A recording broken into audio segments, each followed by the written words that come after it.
èèyàn á gbọ́ létà.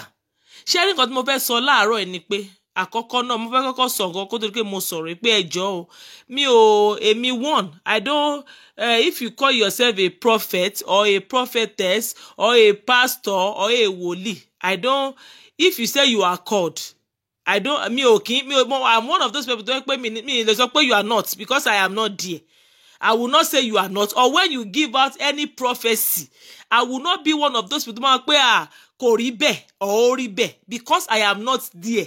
So if you say God says, who am I to say God, Ọlọ́run sọ bẹ́ẹ̀? Nítorí pé mọ̀ pé Ọlọ́run máa ń sọ.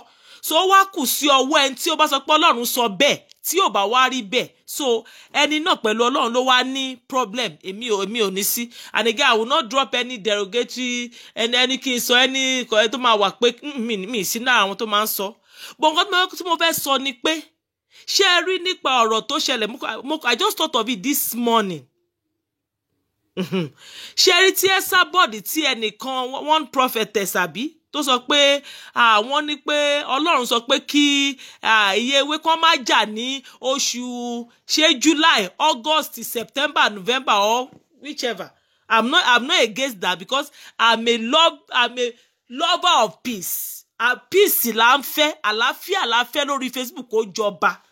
But one thing tí mo fẹ́ sọ ni pé tó yẹ pé ara àwọn nǹkan tó yẹ pé ó máa dẹ̀ ń yẹ̀ mí lẹ́nu lórí Facebook ni ara àwọn nǹkan tó yẹ pé tí n bá jókòó at the corner of my room at the corner of my house tí mo máa ń rò ni pé àwọn èèyàn máa ń wà selfish one whatever favours us nígbà míì whatever favours them tó bá ti jẹ́ to their own advantage or tó bá yẹ pé bẹ́ẹ̀ ó jẹ́ pé àkíní ìyá ó rí bẹ́ẹ̀ ó jẹ́ pé to your own advantage to their own. So wọ́n máa as in they will package it wọ́n máa justify wọ́n máa sọ pé ó rí bẹ́ẹ̀ ọ̀rọ̀ yìí dá this there's a true sayer this torí concern that prophecy that woman gave maybe like 2 or 3 days ago maybe 2 days or whereabouts ago in fact I'm not against it I'm not against it rather I'm saying yes because I am not there. This is one thing and I will not drop any pé Ọlọ́run ò sọ bẹ́ẹ̀ but ibi tí mò ń lọ leléyìí pé láti joy tó bá jẹ́ pé bí àgbà tí woman yẹn jáde tó sọ pé ní pé Ọlọ́run sọ pé kẹ́ má jà ní March ní April àti whichever month Ọlọ́run sọ pé kó má jà àbí kẹ́ Jagaban Ọlọ́run ní kó má jà kíní kan. Do you know this woman? Do you know this a wave team or whatever the name they are called? Do you know this Esabod, this evil woman, this agent of darkness woman? Àti pick on that prophetess. Tó bá yẹ pé bóyá pé AJ team ni woman yẹn ká pé Queen AJ ni woman yẹn àwọn nǹkan tó máa ń dùn mí ó máa ń jẹ́ kí as in the spirit in me inú máa ń bí mi gidi gan pé àwọn kí àwọn bí àbòsí bí orí Facebook nìkan làbòsí wà ní o ó kàn rí bẹ́ẹ̀ generally ká pé Queen AJ ni ẹni náà dárúkọ prophet yẹn dárúkọ ní 2 days ago tó Àbíkẹ́ Jagaban má jà o tó dé pé tó bá pé team AJ team náà ti ń jà bẹ́ẹ̀ yẹn ni wọ́n ti ń jà ní gbogbo àwọn náà ń jà bẹ́ẹ̀ tí wọ́n ń jà pẹ̀lú àwọn teammate pẹ̀lú àwọn kinní kan tí woman yẹn wá jáde lánàá àbí ìjẹta àbí ìjọwọ́ tó give prophecy yẹn.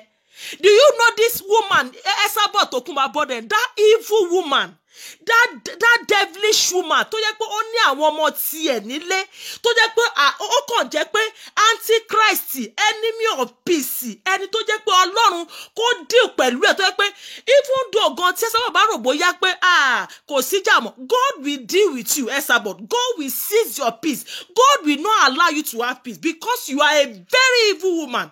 ká pé bóyá Queen AJ ni woman yẹn dárúkọ níjọ́ yẹn Esabod àti blọ́ọ̀gì àwọn ọmọ ewé gbogbo wọn yẹn those occultic devilish evil group wọ́n ti bẹ̀rẹ̀ sí blọ́ọ̀gì woman yẹn wọ́n ti bẹ̀rẹ̀ sọ pé ní Esabod àti jáde ní ẹ gbọ́dọ̀ jà ní o àti bẹ̀rẹ̀ sí máa attack woman yẹn. Those are the things okay ó máa jẹ́ kí inú bí mi nínú spirit mi pé àwọn àbòsí ẹni lórí Facebook yìí I'm a lover of peace I want peace but tó bá jẹ́ pé Queen AJ ni prophet yẹn dárúkọ woman Esabod very devilish woman evil woman ẹni tó jẹ́ pé ó ní àwọn ọmọ ẹ̀ ó kàn jẹ́ èṣù lórí Facebook tó gbé àwọn ọmọ ẹ̀ pamọ́ tó wá ń disturb Ọlọ́run ò ní fi àlàáfíà fún Esabod ká pé bóyá Queen Eje ni wọ́n dárúkọ ni. Come on, a ti blog woman yẹn, a ti rárá bú fún woman. Okay, now táwa ni bully nisi. Do you see AJ team bully that woman? Do you see AJ team blog that prophetess? Àbí kí ni wọ́n pè woman yẹn jẹ́? Kò sí wọn blog yẹn. But tó bá yẹ pé Queen Eje ni woman yẹn dárúkọ. Facebook á ti lànà Esabod yìí. Ẹni tí ó tó yẹ pé ó kàn Sakama jẹ́ ni o. Ẹgbà yẹn ti nà ṣe bẹ́ẹ̀ rí pé ọwọ́ yín you see how God works all because that ọwọ́ an evil instrument tó gbẹ́ yẹn Ọlọ́run wọ́n bẹ̀rẹ̀ sí fi ń jẹ níyà ó wá ní pé Ọlọ́run sọ pé kẹ́ má jà Ọlọ́run ní kẹ́ má jà ní March April gbogbo ẹ̀ ní ìsìn Esabod wá dákẹ́ ẹnu ẹ̀ wá wò ó ti jẹ́ you see ṣẹ́rí woman kò máa ń fọ́n bu Esabod ó Sakama jẹ́ ẹ̀ pọ̀ jù. You see the way she behaves. All of you, Mori oríṣiríṣi commenti. Gbogbo yín sọ pé àwọn èdè sọ pé ọmọ TMS jápa because you people are evil. Evil ni yín. Ẹ̀mí òkùnkùn lẹ bá ṣe gbogbo yín mo sọ fún. I told you, I said that woman Esabod. You see the way they do. Because of that, and Esabod will come out. Ọlọ́run will believe lórí prophecy. But tí wọ́n give prophecy yẹn, either is true, I am not the one to say no. Either is not, I am not the one to say it. But whichever way, tí wọ́n give prophecy, ṣe bí Esabod sọ pé òun jáde, ó náà mọ̀ pé tòótọ́ ni. All because of that thing, wọ́n ti nù ẹ́ lẹ́gba gidi. Wọ́n ti nù ẹ́, Ọlọ́run ti fàjọba ẹ, ó ti fàwọ́. Either you keep quiet or not. God has torn down your kingdom. God, in fact, it's not even what is happening, but ó dàbí àlá ẹni wọ́n ṣògùn kò sẹ́ni tó ń ṣògùn. Ọlọ́run ti ó máa wó ìjọba ẹ.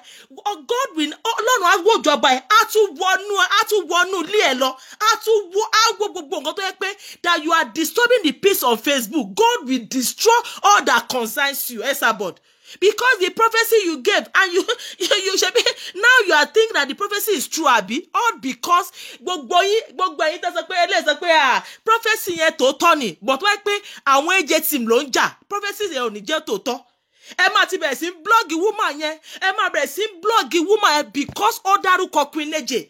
Kí ni àwọn gbogbo àwọn tí Esabod ti blog tó yẹ pé ó affiliate mọ́ AJ. Kí ni wọ́n ṣe? Because wọ́n fẹ́ràn Queen Eje. Esabod will go and bully those people.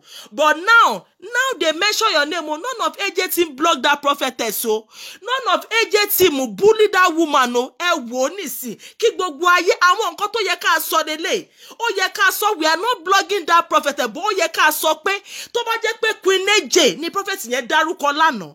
Tó bá jẹ́ pé inú AJ team náà ti ń jà. Esabod Tókunbọ̀ Abọ́dẹrìn.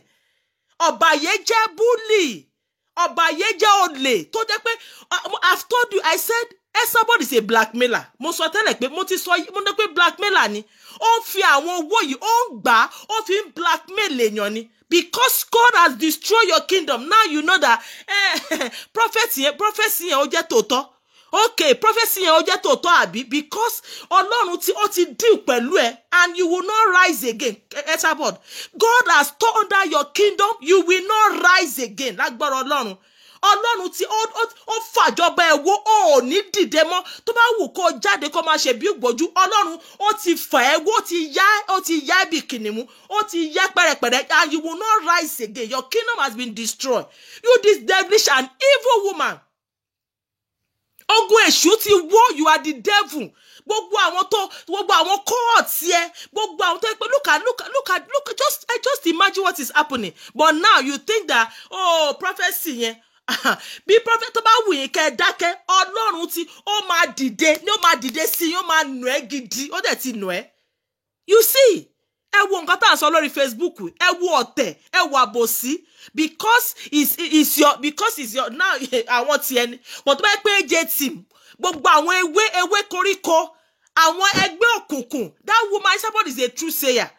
When Esabod was tó ń bully ọba kò sẹ́ni tó dìde láti sọ pé ẹ má jà ní February ẹ má jà ní November. I am not here to say that prophecy is not true. But nǹkan tí mo sọ ni pé ìgbà tí wọ́n bully àwọn ọba ìgbà tí wọ́n bully àwọn ọmọ kéékèèké tí wọ́n Esabod ń ṣépè. Where are those prophecies? Where are those prophecies? Why can't those prophecies come out? Because let me tell you something. I am not here to say that prophecy is not true. But èmi gan I read the Bible. Where do you think God, there's no, ṣé kò sí Ọlọ́run nígbà tí gbogbo àwọn ìgbà tí wọ́n bully ọba? Ṣé kò sí Ọlọ́run nígbà tí wọ́n bully àwọn ọmọ kékèké? Ṣé kò sí Ọlọ́run nígbà tí wọ́n bully àwọn èèyàn? Ṣé kò sí Ọlọ́run? Ọlọ́run wà. But whatever tó bá wù kó ṣẹlẹ̀ láàrin yẹn, tó ṣẹlẹ̀ láàrin prophecy yẹn, ó kù sí yín lọ́wọ́. I will not say it's true or kò jẹ́ tòótọ́. But nǹkan tí mò ń fàyọ ni pé ṣé now, ṣé tí ìjà yìí bá tún, ṣé ìjà míì bá tún ṣẹlẹ̀ lórí Facebook, ṣé prophecy yẹn ṣá wá sí á come into existence again? Ṣé tí ìjà míì bá búyọ lórí Facebook lẹ́yìn eléyìí tí wọ́n ń jà nísì, ṣé prophecy yẹn ṣó máa tún wá, ṣó máa wá? Ẹ jọ̀ọ́, ẹ jẹ́ kí prophecy yẹn wá, ìjà ọdẹ gbúdọ̀ ṣẹlẹ̀ mọ́. Ẹ sábọ̀dọ̀ tún gbúdọ̀ tún bully àwọn èèyàn, because tí tó bá tún wá bully àwọn èèyàn, tó bá ń bully àwọn ọmọdé, tí ẹ sábọ̀dọ̀ bá tún bully àwọn tó ń bully àwọn èèyàn, ṣé prophecy yẹn ṣó máa wá, ṣó máa come into existence again? Ṣá tún wá? Mo sọ fún yín pé àbòsí wà, àbòsí ti pọ̀ jù. You people, you are not a peace, because I want to look forward. That if is there going to be another fight?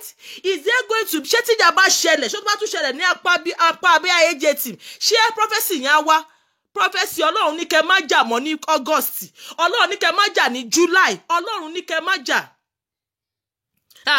She will start after November. Okay, that means God, Ọlọ́run iṣẹ́ Ọlọ́run ó ti tọ́ ní within that time àbí tó bá wá di November. Ìjà tún wá bẹ̀rẹ̀. You see these people, they are just bunch of bullies. Bullies ni wọ́n bully. Do you know? Bully ni wọ́n. Can you, tó bá jẹ́ pé AJ team, my people, ká pé AJ team ni woman yẹn dárúkọ tí wọ́n ti ń jà. As in, of maybe like 2 weeks ago, tó bá jẹ́ pé AJ team náà ti ń jà. Tí woman yẹn wá dìde láti give prophecy yẹn, my people. Esabod tó kún máa bọ́dẹ̀rìn bully, ọ̀bàyéjẹ́ blackmailer. Tí Ọlọ́run ìsinmi ẹ, Ọlọ́run á seize ìsinmi ẹ, ò ní nísinmi lórúkọ Jésù. Ká pé AJ team ló ti ń ṣẹlẹ̀, ẹ jọ̀ọ́, ṣé Esabod kò ní jáde? Ó máa jáde now. Á jáde pé rárá o, kíní kan, ṣe bó lóun máa jà wọ 90 ni. Kí ló dé tí ò jà mọ́? Ó ti ṣé ní ìsìn wa ni prophecy wa ń ṣiṣẹ́, kò fẹ́ jà mọ́. Ó yẹ kó jà títí tí 190 tó sọ yẹn ni now. Kó lo ọjọ́ ogbó ẹ̀, kó lo rádaràda, kó lo ọjọ́ ogbó ẹ̀, kí kó má ní sinmi láyé ẹ̀. Can you imagine if you look at Esabod, very shameless woman. At your age, 50, almost going to 6, you will say, Esabod is on the throne. You are not on the throne. You are a shameless woman. Tó jẹ́ pé a ní àwọn àgbàlagbà. Àwòkọ́ṣe wo la fẹ́ kọ́ lára Esabod? You are, Esabod is on the throne. At your age, what are you giving? Kí ló fi motivate àwọn èèyàn? There is nothing to emulate from you. There is nothing to learn from you. In fact, it saddened my heart to see people. Who are the people that are saying you are a true sayer? True sayer that you bully people and the abosi, and now you see the way some of them say, we know that kinikan. Kí ni wọ́n fẹ́, kí làwòkọ́ṣe tí wọ́n rí kọ́ lára Esabod, kí ló wà lára ẹ̀, kí ni nǹkan tí wọ́n rí kọ́?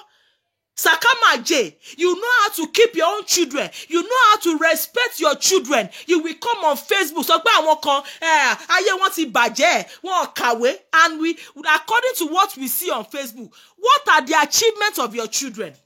Àwọn tó rí, àwọn tó mọ̀, ayé wọn ti bàjẹ́, ayé àwọn wo ló bàjẹ́? Kí ni achievement? Kí ni wọ́n ń kọ́ lára Esabod tó kún máa bọ́dẹ̀rìn? At your age, going to 60, there, you are so shameless and disgrace to every grandmother. Disgrace to some grandmothers. So disgrace to grandmothers.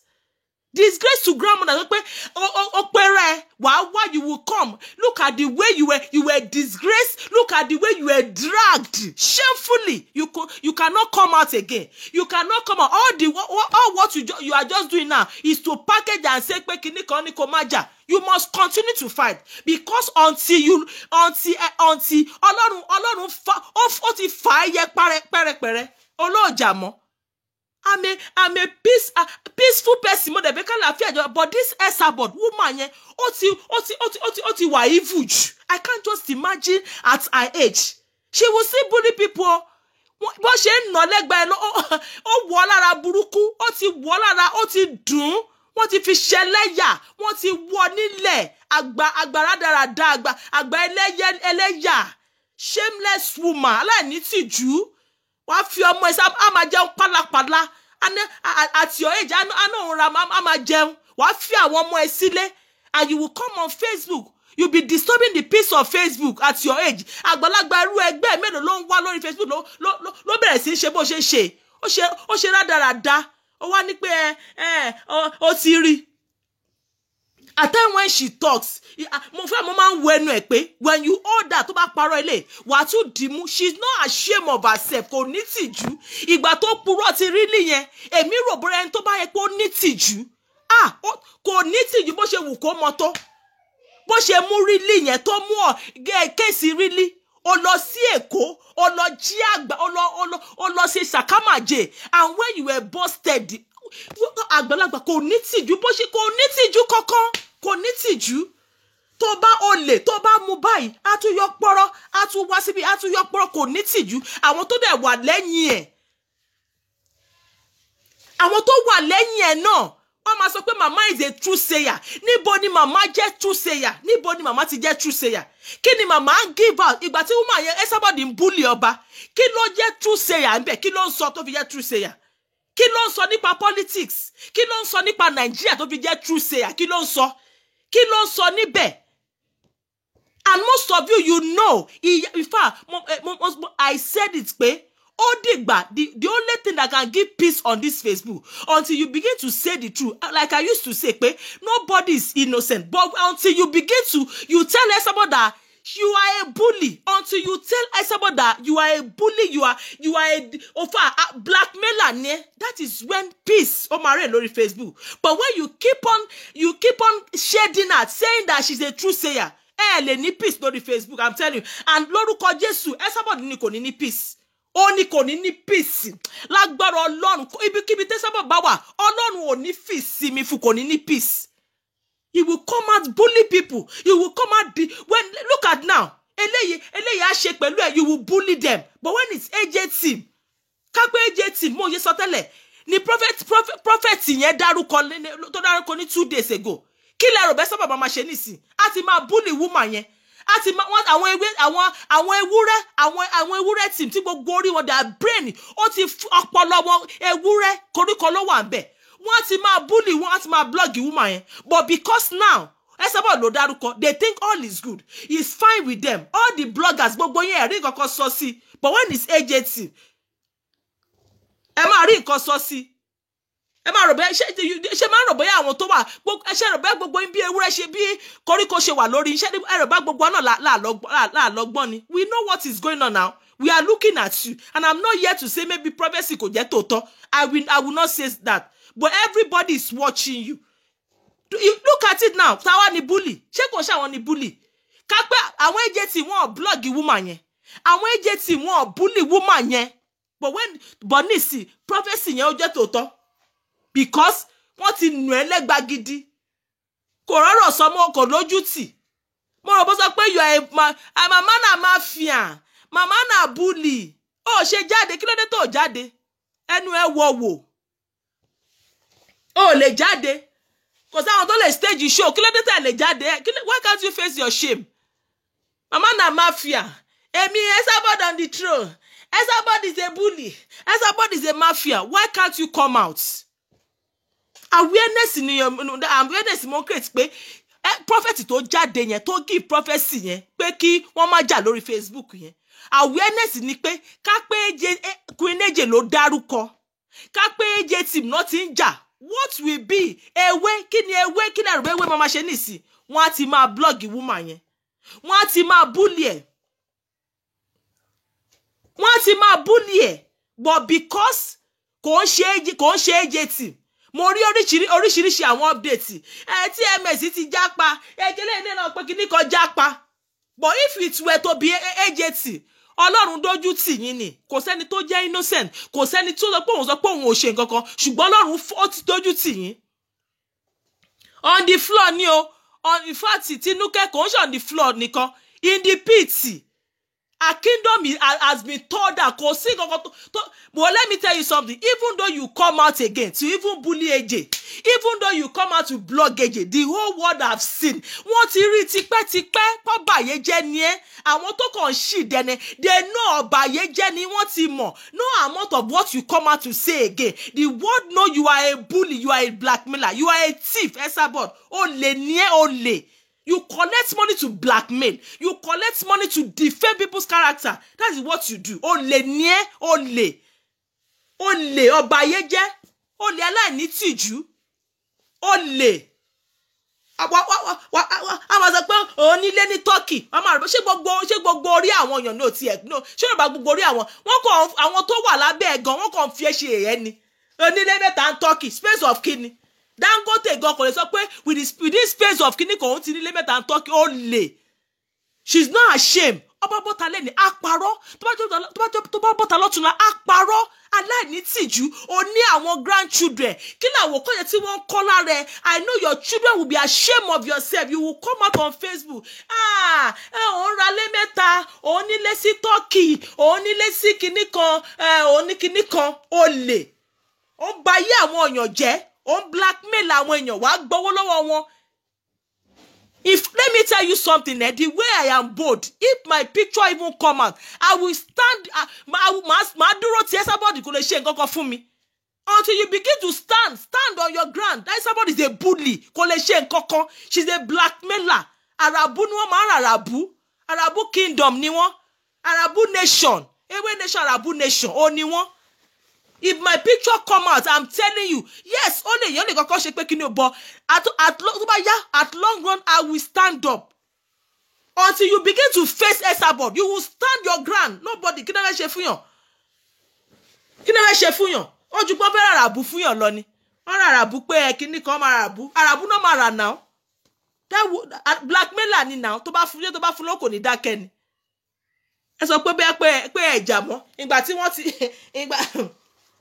Nǹkan tó wọ́n ti ríran ìran yẹn nísìn okay you ẹ ti gbà yes so ewúrẹ́ nation Arabu nation ó ní wọ́n ewúrẹ́ nation Arabu nation they are good specialized in Arabu they are not ashamed of look at ẹ wo league wọn gbogbo àwọn tó ti ṣe pẹ̀lú Esabod you will see them Arabu from one way look at them Arabu from one state to the other. Tí wọ́n bá play script ele tí ó bá ṣiṣẹ́, wọ́n á tún lọ sí another script. They are good in destroying. They are good. Look at them. Look at their set. Ẹ wo gbogbo set wọn. Ẹ wo set wọn. They are good in defaming people's character. You will say you are creating awareness. You will say you are doing this one. Or you will bring out children, you will bully them. You will bring out their mothers, you will bully them. Ṣebí bí somebody ṣe ń ṣe nìyẹn. Bí somebody ṣe ń ṣe nìyẹn now. She nǹkan tó fi kọ́ wọn nìyẹn. She defame people, she blackmail people to collect money. That's what she does. So definitely what do you expect from àwọn tó ń tẹ̀lé? That's what they does. They don't know how to keep it free. They don't know how to keep it free. Yeah? They are blackmailers. Ask them, do you have evidence for what you are doing? They don't have evidence for what they are doing. They don't have any evidence. If you ask them, challenge them. Ewúrẹ́ nation. Ewúrẹ́ nation, Arabu nation. If you challenge them, they can't stand the truth. Oh, and Ewúrẹ́ nation, they cannot stand the truth. If you want to pepper them very well, confront them, challenge them anywhere, anytime you see them on comment section, challenge them with the truth. The next thing they do, they cannot stand the truth. Wọ́n lè stand. That's why you see Esabod. In fact, ìkan tó máa ń do Esabod ni pé the truth when you nail out, when you analyze truth, wà bí ó ń gbọ́n nǹkan tí mò ń sọ. She cannot stand the truth. When she listens to the truth, she cries. And that's why you see her jump out and begin, ọmọ bẹ̀rẹ̀ sí ń sọ àwọn nǹkan tí ò ṣẹlẹ̀. Nísìn ni prophecy wọ́n ṣiṣẹ́ náà. Gbà tí wọ́n ti ń nà wọ́n lẹ́gbàá tó bá yẹ pé J-team ló ti ṣẹlẹ̀ nísìn. Tó bá give prophecy yẹn, ṣé wọ́n á ti bully woman yẹn náà? Wọ́n ní wọ́n sọ pé AJ-team ni woman yẹn, AJ-team ni woman yẹn, all because ó dárúkọ AJ-team.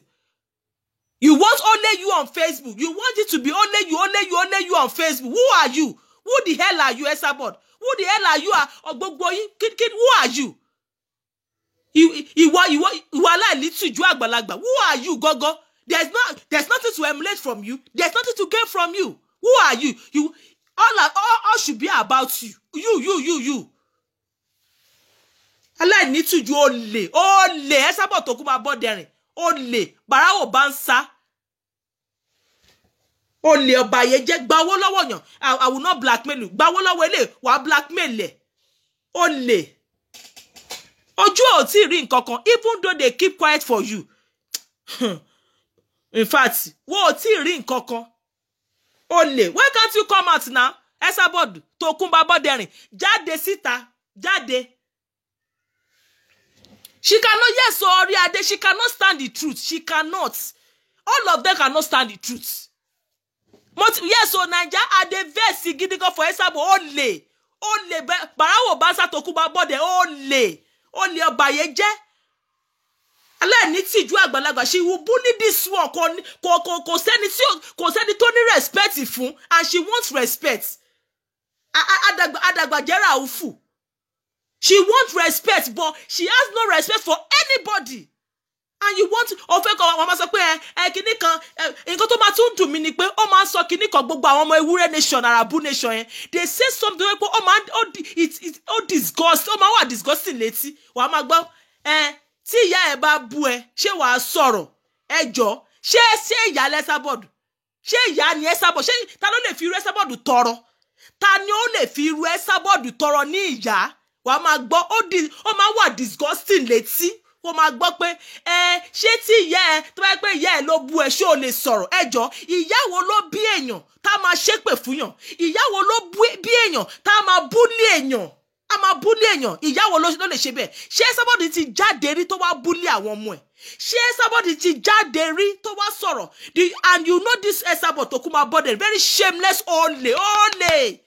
If it's her children, when you talk about her children, she will cry. Ojú àti pọ́n, she will come out to defend her children. She will justify anything you say about her children. She will come out and say, ọmọ mi ta dídò. Ṣé tó bá mi bá ta dídò? Kìnìkan. But she can come out to defend another people's children. She can come out for, she has been on this Facebook, ma bully àwọn èèyàn.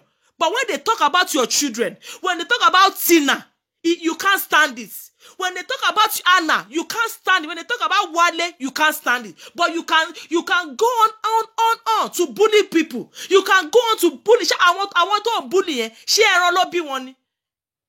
Shameless woman. Ṣé ẹran ló bí wọn Tokunbo Aboderin? Ṣé ẹran ló bí àwọn ọmọ tó ń bully yẹn?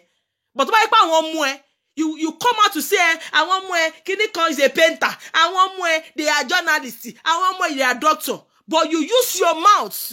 Wàá fi ẹnu bà ayé àwọn èèyàn jẹ́, wàá máa pọ́n àwọn ọmọ ẹ, wàá fi ẹnu bà ayé àwọn èèyàn jẹ́, wàá máa keep àwọn ọmọ ẹ. Olè. Wàá máa cover àwọn ọmọ ẹ. You shield your children, but you bully other people's children. And you will say tó bá yẹ pé ìyá ẹ ló bú ẹ ńkọ́. Àwọn ewúrẹ́ nation yẹn wàá máa gbọ́ máa sọ pé tó bá yẹ pé ìyá ẹ ló sọ̀rọ̀, ṣé wàá sọ padà? Ẹjọ́ ìyá wo ló máa bú bí èèyàn tá máa ṣépè fún ọmọ ẹ? Ìyá wo lá bú èèyàn lá máa ṣe? Esabod ṣe máa ṣe bẹ́ẹ̀ fún àwọn ọmọ tiẹ̀. Kí ló dé tí ó máa bully àwọn èèyàn àwọn ọmọ tiẹ̀ bẹ́ẹ̀? Wọ́n máa jáde and you will come and wọ́n sọ pé tó bá pé ìyá èèyàn pé kinní kan and you will see her as máa bully àwọn èèyàn. Do you know how many years tó ti ń bully àwọn èèyàn? Ṣé ẹranko ló bí ọba? Ṣé ẹranko ló bí Queen Eje? Ṣé ẹranko ló bí gbogbo àwọn ọmọ kékèké tí Esabod ti ń bully? Ṣé ẹran ló bí wọn? Àwọn aláìní tìjú wọn ò ní sọ tòótọ́. I strongly believe pé wọ́n kàn fi ṣe ẹlẹ́sìn ni now, ẹlẹ́sìn ni Tokunbo now, because ta ló máa fi ìyá ẹ̀ ńlé, ta ló máa jẹ́ kí ìyá ẹ̀ kó máa ṣe dáadáa lórí Facebook, ta ló máa jẹ́ kí ìyá ẹ̀ kó máa constitute nuisance lórí Facebook bó ṣe ń ṣe jágàjàgà ẹ̀, ta lá gbà kí ìyá ẹ̀ máa ṣe bẹ́ẹ̀. Olè aláìní tìjú. Á jáde, tó bá yá nìsín á jáde, kinní kan, òun tewé, òun ta pé kinní kan. Olè. Ó ṣe ṣàkámàjé lórí Facebook.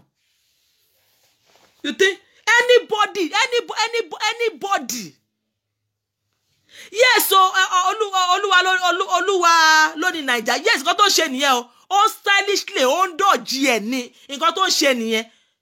Wọ́n ti ná gidi ẹ̀ bójú ẹ̀ ṣe pọ́n kò lè stand ẹ̀. Wọ́n fún ní bàbá kìíní ṣe bí same náà ni. Wọ́n fún bullet yẹn gidi. Ó wọ ara ẹ̀ chuchuchuchuchuchuchuchu.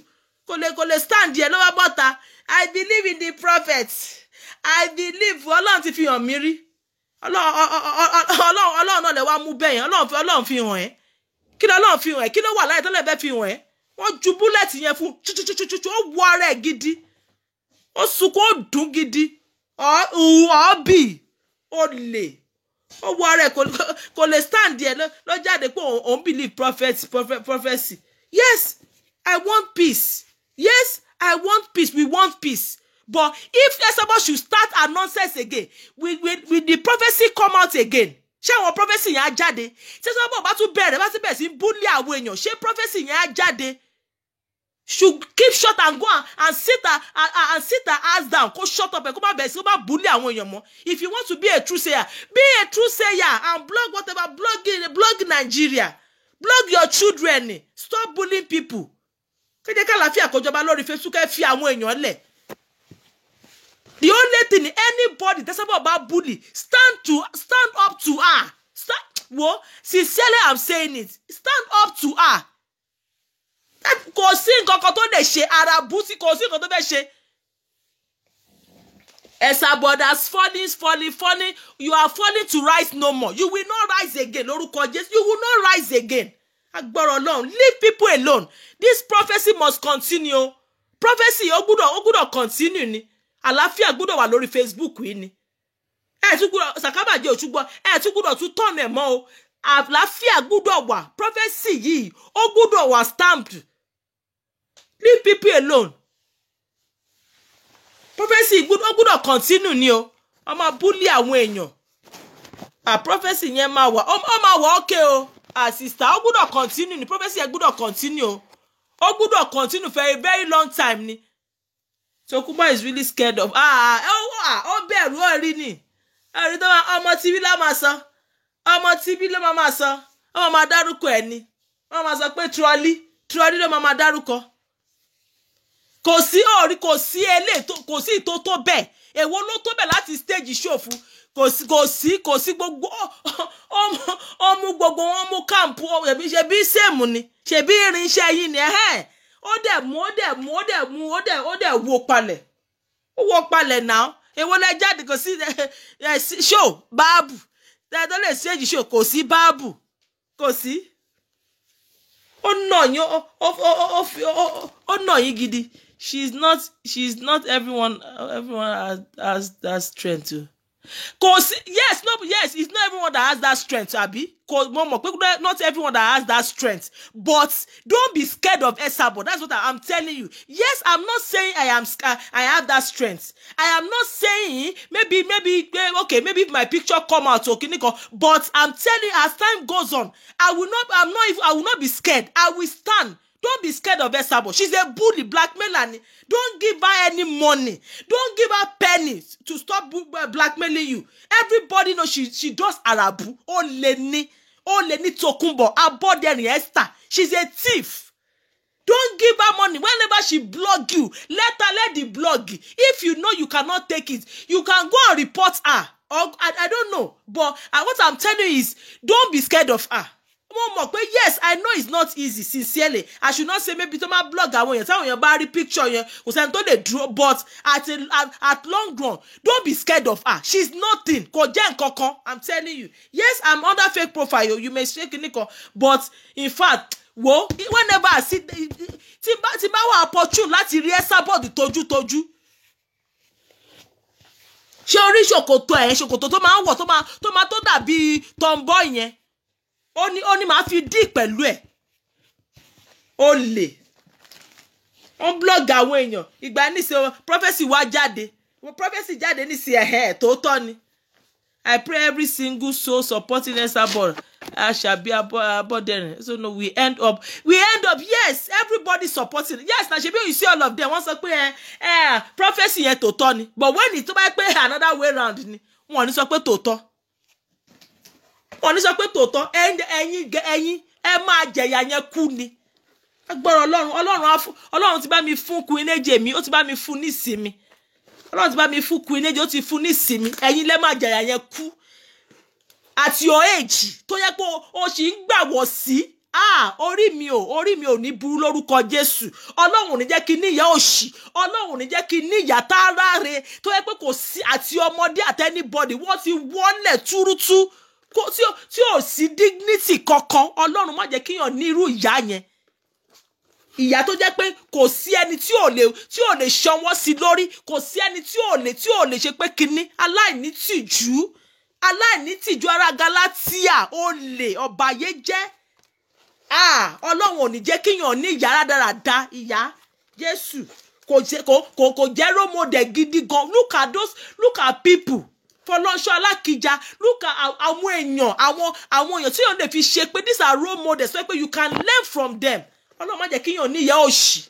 Kí ni wọ́n learn lára Esabod ẹjọ́ ẹ gbà mí. Kí ni wọ́n learn? Àmà ní I learned something from Esabod. She motivates me. Wàá ti mọ̀ pé àwọn tó sọ pé she motivates me yẹn wọn ò ní ìyá gidi, ìyá wọn ò motivate wọn. Ṣé rí àwọn ọmọ tó máa sọ pé Esabod motivate àwọn yẹn? Ìyá wọn kò jẹ́ kó wúlò sí wọn. That's why you see them. You see some children on Facebook, you see, because their mother is nothing to them. They don't see anything to going good in their mother's life. There's no good thing they can emulate from their mother. That is why they will take Esabod as a role model. You see them, they can celebrate Esabod, but they cannot celebrate their mother because ìyá wọn kò sí nǹkan tí wọ́n gain. Kẹ́ wá sọ fún mi pé ẹ ń gain nǹkan lára Esabod ẹjọ́ nítorí Ọlọ́run ẹjọ́. Kí lẹ ń gain? Kí ni wọ́n gain lára Esabod? Kí ni wọ́n gain? Kí ló ń sọ? Kí lẹ Esabod ń sọ tí yàn ń gain níbẹ̀? No, ẹ jẹ́ ká fi sentiment sílẹ̀ pé okay bóyá pé kíní. I don't hate her o, but mi ò lè stand the Esabod. I don't even know. Kí ni yàn ń gain lára Esabod? Kí ló ẹjọ́? Just one thing. Ta ló lè kọ́? Ẹ kọ́ nǹkan tí yàn ń gain lára Esabod. Kí ni yàn ń gain? Kí ló ń sọ?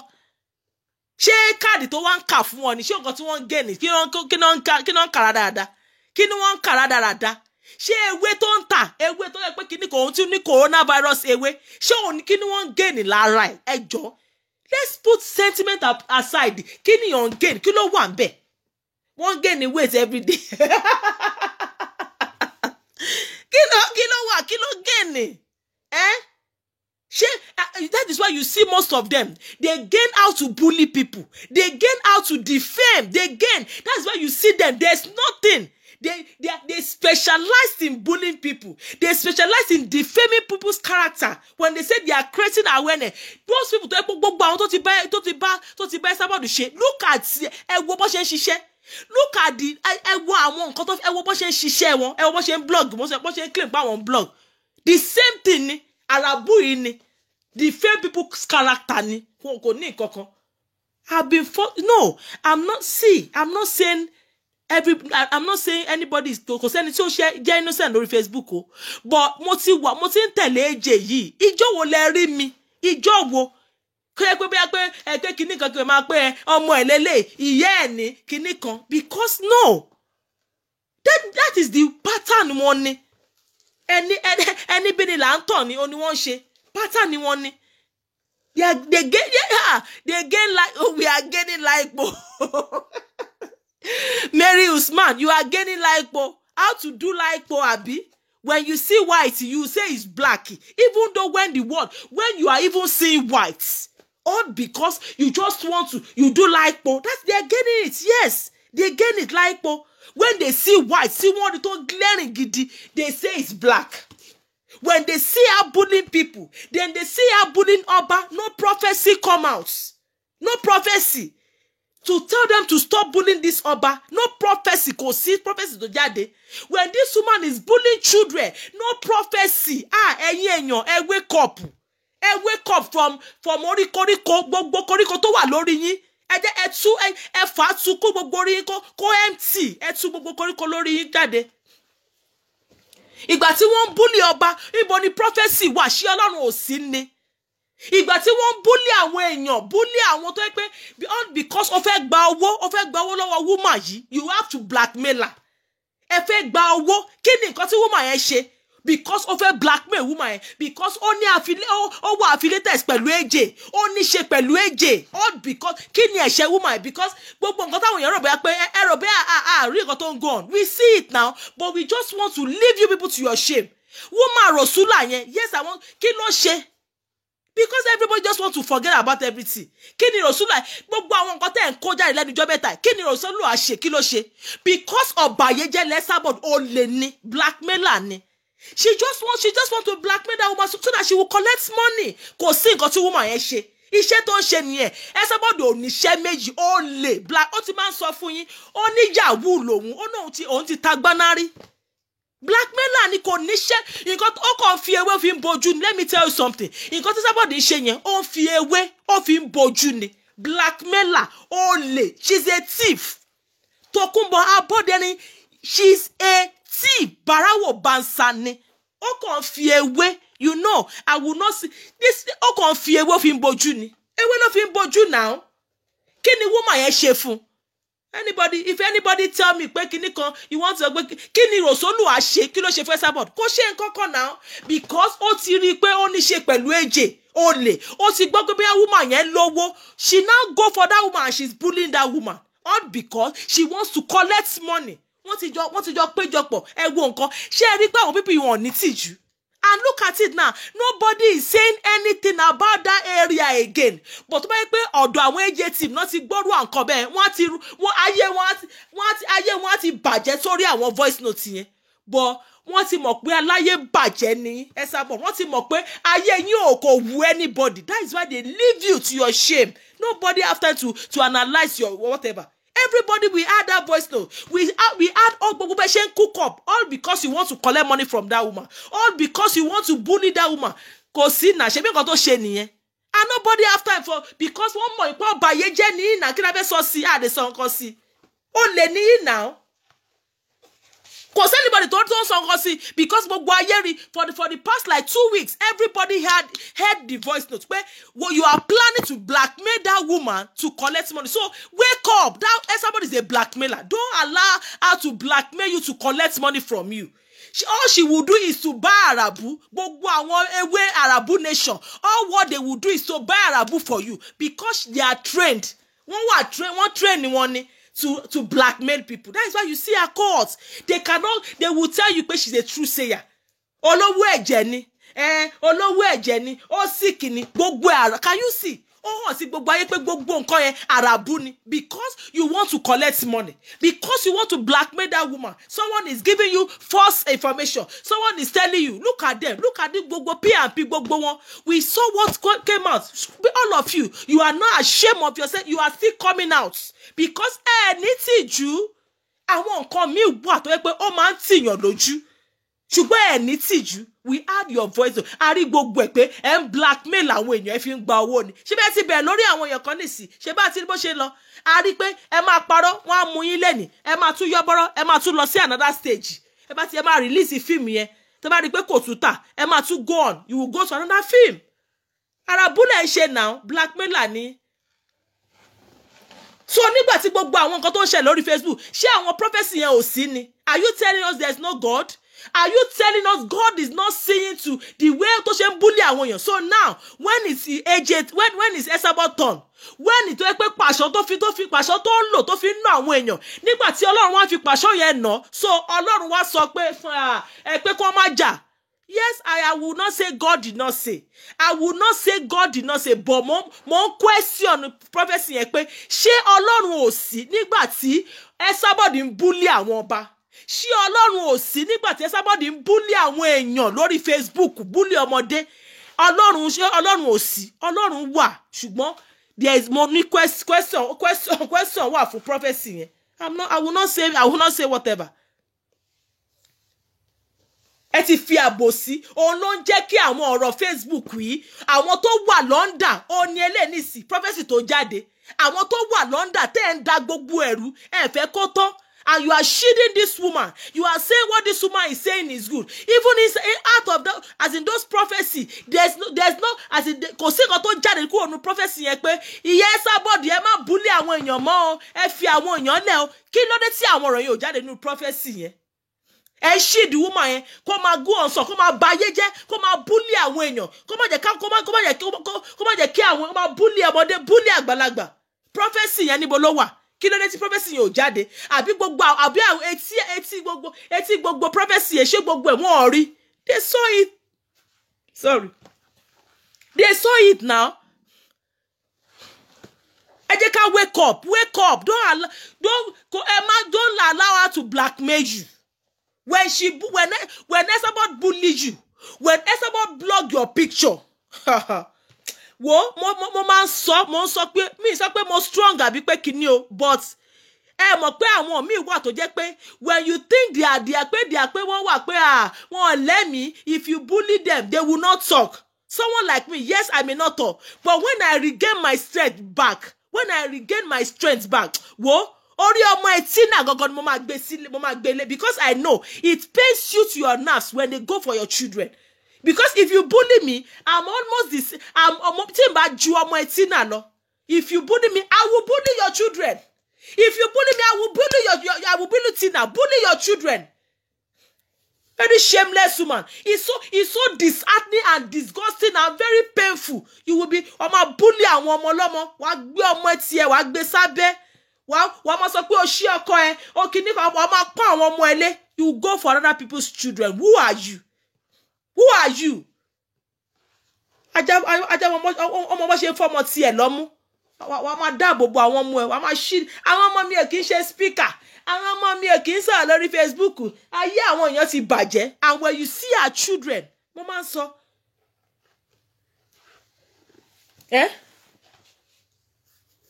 Mo máa ń sọ ẹni tó sọ pé ayé àwọn ọmọ yóò dá. Look at into your life. Wọ́n ti question. Bring out the achievement of your children. Bring out ìwọ lórí ọmọ táyé ò dá. Ìwọ lórí àwọn kan pé ayé ò dá. Ó ti wà lórí Facebook láti ẹjọ́ yìí. Ayé ò dá. Ó ta aṣọ kiri kan kò ta aṣọ. Ayé ẹ̀ bàjẹ́. Àwọn ọmọ tiẹ̀ dà. Achievement wọn dà. Kí là ń rí? Kí ló achievement tó wà lára àwọn ọmọ ẹ̀ dà? Aláyé bàjẹ́, olè onírọ́. Ọ̀bàyéjẹ́, olè. Tókunbọ̀ Abọ́dẹrìn, Ẹsábọ́ọ̀dù, olè. Bàrà ò bá ń sá. Kí ló achievement àwọn ọmọ ẹ̀ tó ní? Ìwọ ń tẹ ewé, ọmọ ẹ̀ ń ta dídùn àbí kí lẹ̀ ń sọ? Ṣé achievement nìyẹn? Ọmọ ẹ̀ ń ta, ọmọ ẹ̀ Tina, ó ń ta dídùn, ó ń ta kí ló pé enlargement. Ìjà achievement yẹn. Achievement nìyẹn nílùú òyìnbó.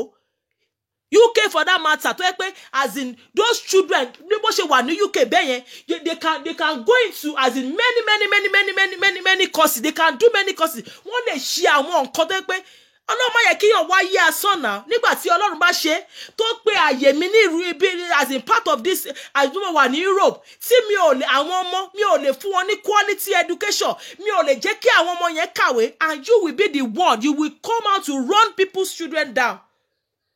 Woe unto you, Esabod Tokunbo. You will come out to run down children. Àwọn èèyàn, I run wọn down. Wàá rúbọ fẹnu bà tí wọ́n jẹ́. Àmọ́ tiẹ̀, ìgbà tí wọ́n fẹnu bà ọmọ jẹ́, nǹkan tí wọ́n ṣe ni pé ó ń train ọmọ láti ta breast enlargement, láti ta dídò. Ìwọ ń tẹ ewé, achievement gidi. Ìwọ ń tẹ ewé, ọmọ ẹ̀ ń ta dídò. Esabod kò ń ṣe achievement gidi o, I'm telling you. Cover your face, Esabod Tokunbo. Cover your face in shame. You are a shameless woman. Shameless, you will be 60. Hell, Kábíyèsí Elédùmarè. And your child, ìwọ ń ta ewé at your age. Tí o bá fẹ́ pé ìgbà tí ìwọ náà Esabod Tokunbo, when you are like your children, ó ti fi hàn pé you are not doing anything good. We have nurses, we have those people that are professionals. Tó yẹ pé bí mọ́mí ṣeun, mi ò sọ àwọn nurses, àwọn nurses rádaràda o. Mi ò sọ àwọn nurses tó yẹ pé wọ́n wà lórí Facebook tó yẹ pé wọ́n ò yàtọ̀ sí ti Tokunbo Abọ́dẹrìn yìí. Mi ò sọ àwọn yẹn o. Mo sọ àwọn nurses. Mo sọ àwọn ìyá. Look at Mommy Ṣeun. Look at Mommy Akínsànyà. When you see those people, wàá sọ pé oh, wàá ní pé you want to learn. I've spoken with my Mommy Ṣeun Dípẹ́ Olú. See the words that come out from her mouth. Ọlọ́mọ yẹ kíyàn níyà òṣì. Tíyàn ní nílùú òyìnbó, ó ti fi hàn pé nígbà tí Esabod náà wà ní èjì àwọn ọmọ ẹ̀ kò fi ayé ẹ̀ ṣe nǹkan rẹ̀. That is why you see her. You will be the one. Come out. You will run other people's children down. Come out. Ìwọ ni wà láyé kan ayé kan bàjẹ́. Wàá come out. Ayé àwọn ọmọ bàjẹ́. Ní kankan. Èmi ti ní grandchildren. Èmi ti rá mọ́mọ́. What can I lose? Because gbogbo ọgbà Ìgbà tó yẹ kó fi as in invest into your children. Times that you're supposed to invest in your children. Give them quality education. Give them ó ti fi gbogbo ẹ̀ ó ti fi ṣe mala rádaràda lórí Facebook. Come out in the night, in the midnight, kò lè sùn. No peace for the wicked. What she do now is to go and buy dido. Is to go and buy breast enlargement. Ó pàkì ó fún ọmọ nílùú òyìnbó kò sí achievement. Very shameless woman. Tó bá yá ọmọ sọ pé kíní kan Àbíkẹ́ ṣe ayé ẹ ṣe kíní kan ẹ̀yin gbogbo ẹ̀yin tẹ̀lé Àbíkẹ́ gbogbo yín gan wọn ò rí nǹkan kan. Báwo ló ṣe mọ̀? Ìwọ tó rí nǹkan kan kí làwọn ọmọ ẹ ṣe? Kí làwọn ọmọ ẹ ṣe? Kí ni wọ́n ṣe? Kí ni achievement? Nígbà tí gbogbo àwọn tó yẹ kó invest. Nígbà tí yóò bá ní prospect, tí yóò ní foresight, tí yóò ní nǹkan kan lórí àfi kó ba ayé jẹ́. Báwo lẹ ṣe rò bó ṣe lè mold the life for àwọn ọmọ? That is why what you don't have, you cannot give. What you don't have, you can't give. Because when all what you have in your brain is to destroy, to defame, to bully, to blackmail, then you cannot invest anything in your children. Because all what you have, you are going after. When you see success, when you see good thing in people's life, when you see good thing in other people's children, all what you want to destroy. How do you think you can build? You cannot build your own. You cannot build because you want to destroy other people's children. That is why you cannot invest. That is why your children's life is like that. That all what you could do at your age is for you to go and buy dido and breast enlargement to package for your child. Nílùú òyìnbó. Shame on you. Shame. Ole. Shame. You Esabo, my prayer is that God will, in fact, God has started dealing with you. At your corner, God will wipe you. Only. But disturb people. Oh, mama, when you bully rarabu fún àwọn èèyàn, bully àwọn èèyàn. Báwo ló ṣe fẹ́ ní good, kò lè ní good day láti we invest nínú ọmọ ẹ̀ now because nǹkan tó ní, ó lè invest sínú ayé ọmọ yàn. Look at Mommy Akinsanya. I know when you look at Mommy Akinsanya, when you look at maybe àwọn ọmọ wọn, you will see because nǹkan tó ní ò lè fún yàn. That is why all what she go and do now, dido. Tina anta dido. Tina anta breast enlargement. Tina anta kí ló sọ pé ó tún tà yan? Ní ẹ̀wọ̀ age, ní jet age yìí. Technology age tí gbogbo àwọn ọmọ wọn ṣe nǹkan gidi lọ sí courses ṣe àwọn nǹkan kan. Gbogbo nǹkan tí Esabod ṣe ń tiẹ̀ ó ní pé ó bẹ̀ sí lọ ra dido. Shamelessly. Àwa jáde.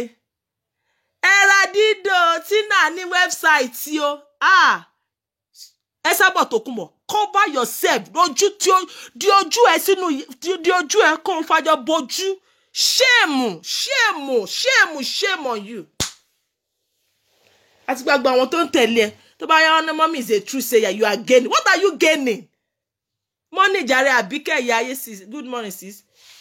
Kí ni wọ́n gain? Ẹjọ́ àwọn tó wá ń tẹ̀lé Esabod nísì kí ló wá ń ṣe fún wọn?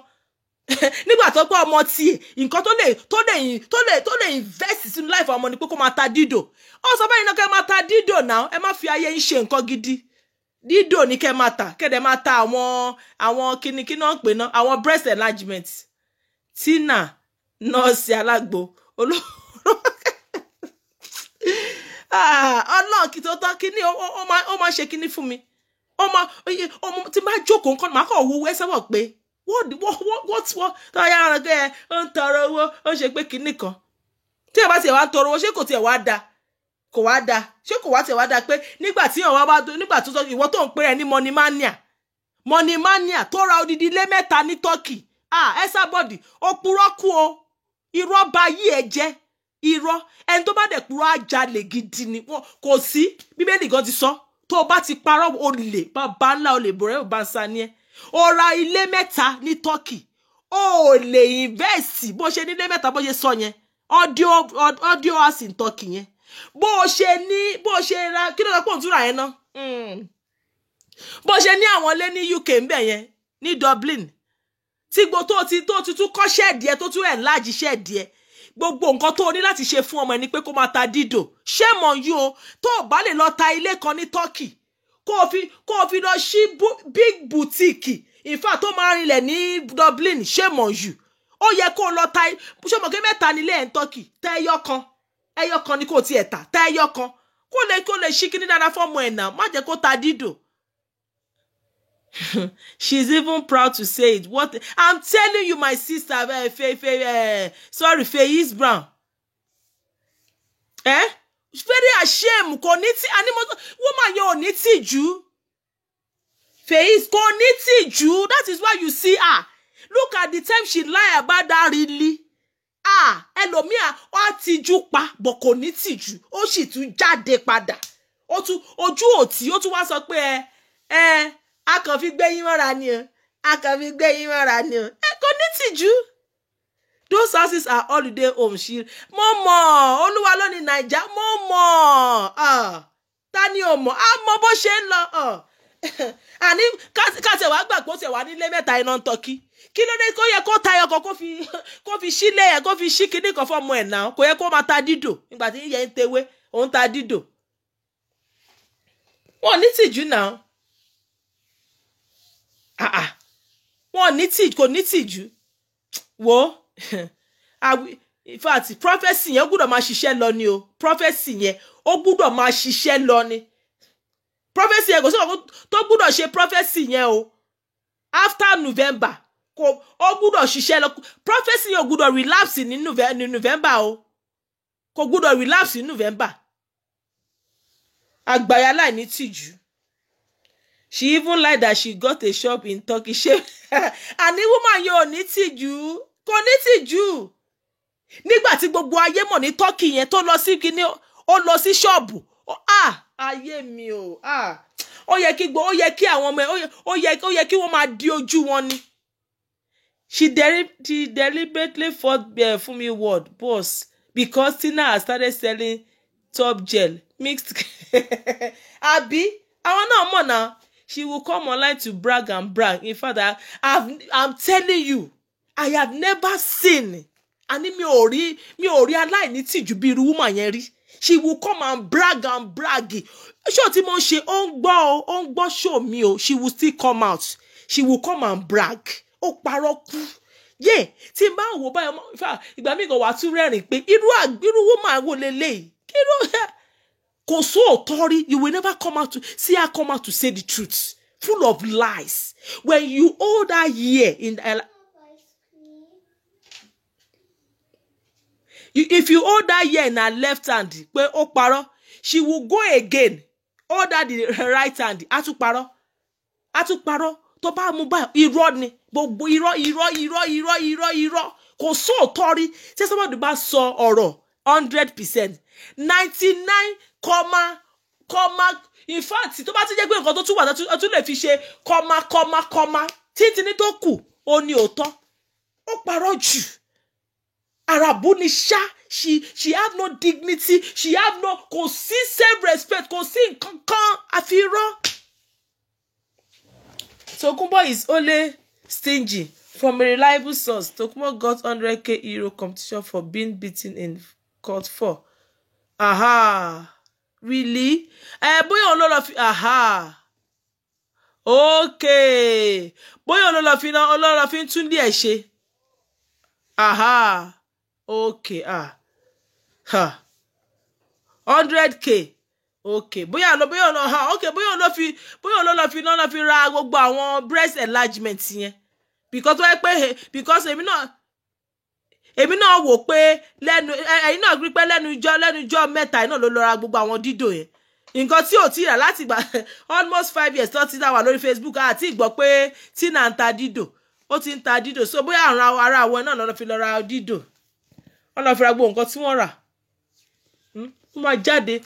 Aaron, she didn't get Shingba. That's true. Esawere is Talakamana that has been declared bankrupt in Ireland. Her credit rate is very poor. All she shows on social media is the 75,000 she received from Irish government. For what? 75,000 what? For what? Kò ní tìjú. Kò ní tìjú rárá. Ó brag jù, ó parọ́ jù. owó yín hàn wá ẹ wá fi receipt yín hàn wá ẹ wá fi ẹgbà mí àgbàlagbà kò ní tìjú ká ló ń sọ̀rọ̀ bẹ́ẹ̀ yẹn ẹ wá fi certificate yín hàn wá ẹjọ́ ṣé nígbà tí yàn ń ṣe pé kinní èmi ò mọ̀ àwọn tó ń tẹ̀lé náà àkókò sọ́pọ́lọ́ ewé nation Arabu nation àwọn náà máa sọ ẹwẹ́ tó jáde nígbà tó wọ́n pé ibi tí mo ti lọ college of education nílé primary school mi ta ló ń sọ bẹ́ẹ̀ ẹ fi receipt yín hàn wá ẹjọ́ kìíní kan èmi manimania ni ẹgbẹ́ receipt yín jáde receipt ẹgbẹ́ receipt mọ́tò yìí já ta ló ń sọ̀rọ̀ dáadáa bẹ́ẹ̀ yẹn irú ọ̀rọ̀ wo nìyẹn ṣó make sense nàbí ó kàn fẹ́ lanu gbàgà kó sọ̀rọ̀ ta ló ń jáde pé ẹgbẹ́ receipt mọ́tò yín jáde ta ló nígbà tí irú yàgàjàgàjàgà wo nìyẹn wàá ti mọ̀ pé kòròfo ni kò ní ṣìngbà kò ní nǹkan kan ẹ̀wọ̀n nǹkan tí mo tà mo ti capture inú dọ́kẹ̀tì onídọ́kẹ̀tì sọnù onídọ́kẹ̀tì sọnù how can a 59 years old be showing? I'm telling you dọ́kẹ̀tì mi lélẹ̀ mo ẹ̀ṣẹ̀ ta àwọn kọ́fẹ́ra £500 ẹgbẹ́ kìnnìkan máa ṣe láńgbáláńgbá lórí máa ṣe jágajàga lórí Facebook kò ní tìjú kò sí nǹkan kan àbí gbogbo ọ̀ràǹdì gbogbo sọ náà ni nígbà tí wàá wá rọ̀nà ọmọ down òun náà ń tewé ọmọ ẹ̀ bá ń ta dídò achievement nìyẹn ó wà ní UK láti joy ó rí nǹkan kan ìwọ ló dẹ̀ máa jáde wàá rọ̀nà àwọn ọmọ wàá rọ̀nà àwọn èèyàn dáhùn àwọn ọmọ ọlọ́mọ wọn ní nǹkan kan àwọn tó ń tẹ̀lé kò ní nǹkan kan wọn ń tọrọ jẹ ní àwọn bẹ́gibẹ́gi ìgbà tí wọ́n máa tó máa round gbogbo ẹ̀ up ọmọ bá ń ta dídò ìwọ náà bá ń tewé achievement yẹn aláìní tìjú tó bá yẹ ó wà lórí show mi o á jáde kò kí she's not ashamed.